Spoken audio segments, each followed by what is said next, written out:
Hello friends, recently I attended this World Health Summit at Bharat Mandapam in New Delhi. So as we see, there is a lot of concern about the climate health, about the animal health and environmental health. And when we talk about these different topics, they come under one umbrella which we call as One Health. So there is a lot of concerns about One Health, how we can integrate different people from different fields, whether they are microbiologists, whether they belong to animal husbandry, whether they are biotechnologists, whether they belong to doctors, engineers. So all people need to come on one platform if we want to have the integrated One Health approach for different diseases. As one of the WHO surveys says that around 75% of human disease are being transmitted from the in contact with different wild animals. The examples are Nipah virus, Zika virus, COVID-19, and the list continues. So as far the estimates, if we talk about the coronavirus family also, only 2% of that virus of that family are known to us and rest are still unknown. So when I was thinking or when I was listening to all these topics across these 3 days, a very prominent idea came into my mind. There's this One Health approach we are listening in recent years only.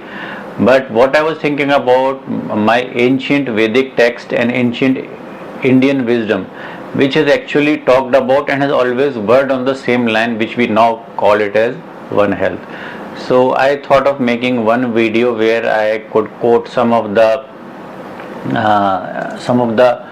quotations or some of the shlokas from different Vedic texts, whether they are Upanishads, whether they are Rig Veda or whether it's Bhagavad Gita, which was automatically talking about One Health. So if we can see, our culture is so rich that what the world is talking about, the urgency about whether it is climate change or integrating of all these different disciplines into one mode called as One Health. This One Health is already mentioned with the different names or by different approach in our Vedic text.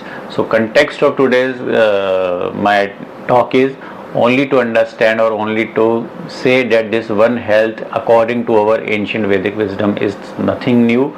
It has already been mentioned multiple times and a lot of examples you can see, even the practical approach, how the ancient Indians used to live their life, how is everything integrated and how we were living in harmony with nature, which is actually disturbed when we talk about the modernization, revolution and other things which slowly crept into our system. And now when we talk about One Health, so if we talk about One Health according to Vedic text, so there is one saying which is coming from Chanda Yoga Upanishad, one of the 10 prominent Upanishads in our ancient text, which says Sarvam Khalvidam Brahma, which means all that we are seeing is indeed Brahma.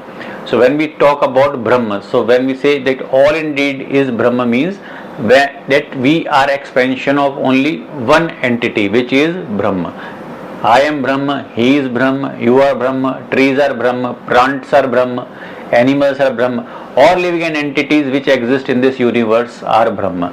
So you can understand the deep philosophy behind it. When we consider each and every one equal to us, we try to live in harmony with them and we don't try to exploit them for our benefit. We try to always live in symphony with my surrounding nature or my existing nature. So this is a very clear-cut example that what is One Health according to ancient text. For me, it is One Health in modern terms. For me, it is Sarvam Khalvidam Brahma, which means everything that exists is actually Brahma. Then you must have multiple times we have seen when we talk about India, we say Vasudhaiva Kutumbakam, but the full shlok of Vasudhaiva Kutumbakam is actually mentioned in the Upanishad, which actually says that Avyam Nija Paroveti Jnana Laghu Cheshtakam Udar Charitaram Tu Vasudhaiva Kutumbakam. So Vasudhaiva Kutumbakam is only one part of this, but if you go through the entire shlok, it says Avyam Nija Paroveti Jnana Laghu Cheshtatam Udar Charitaram Tu Vasudev Kutumbakam, which means this is mine, that is yours. is actually a perception of small-minded people, but who are magnanimous in their thoughts, in their ideas, in their approach. They think that the entire world is one family.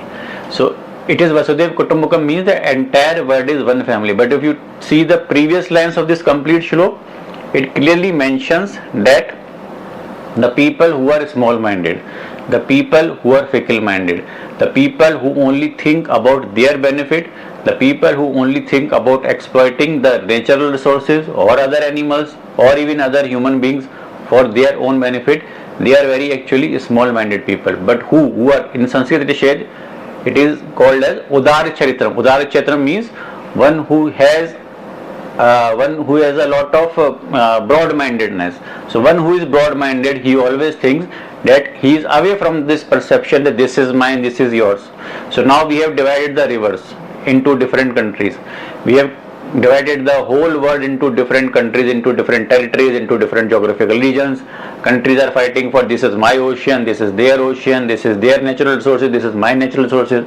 But what my ancient Vedic text says, that I consider the entire world as my family, and when I consider entire world as my family, this approach which we call One Health in modern terms, it automatically integrates into this. Next, so this is the introductory part which I am talking about. What is One Health according to me as per the Vedic text. Third shloka which is mentioned in Bhagavad Gita, which Krishna spoke to Arjuna on the battlefield of Kurukshetra. So this is taken from chapter 6 and 38th shloka. It says that यो मम्मे पश्यति सर्वत्र सर्वम चा मय पश्यति तस्यम ना प्रणश्यामि सा चा मे ना प्रणश्यति. अर्थात which means it says he who sees me everywhere and sees all being in me, I am never lost to him nor is he lost to me. So you can very clearly understand how Lord Krishna is emphasizing a symphony, a harmony, a symbiotic relationship which we already have with different living beings which exist on this earth or in this universe or maybe in multiple universes. He says that a person who sees everything in me, that is, if I am seeing any of the human being or any of the living entity, I see Lord Krishna in each of those, whether they are animals, whether they are plants. So this type of person is never lost to Krishna and neither Krishna is lost to him, which means that what we talk about God or Brahma or so, our ancient text is teaching that we are all equal living entities and actually we all have the equal right, we all have the equal opportunities for this mother earth or maybe the entire different resources. So it is, this shlok very clearly explains that the utilization of the natural resources is the collective responsibility and collective individuality. It is not like that I am the whole sole owner of these resources and the other person is not. We have to live in such a way which clearly states that we have to integrate all the components into one, and we have an equal type of respect for each and every living entity which exists on this earth. Now, as you know that we have 4 Vedas in our ancient text, which is Rig Veda, Yajur Veda, Athur Veda, Sam Veda.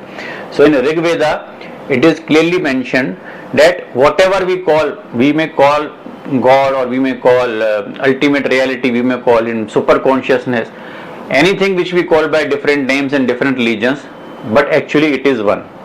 So we call it one.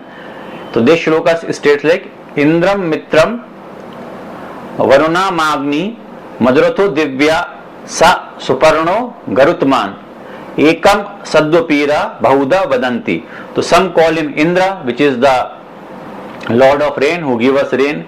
Some call him Mitra, some call him Varuna, which means a god of air.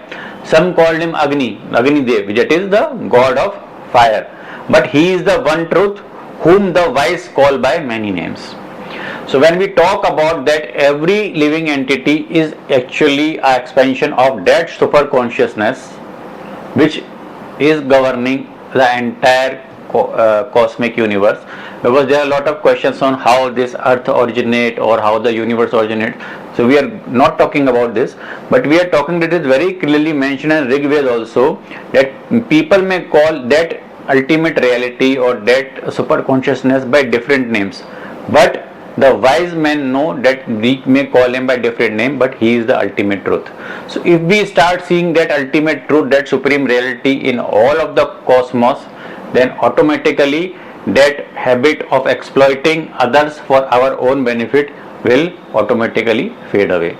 So these are the 4 starting stanzas with which I have tried to elaborate what is One Health to me in my perspective. Now going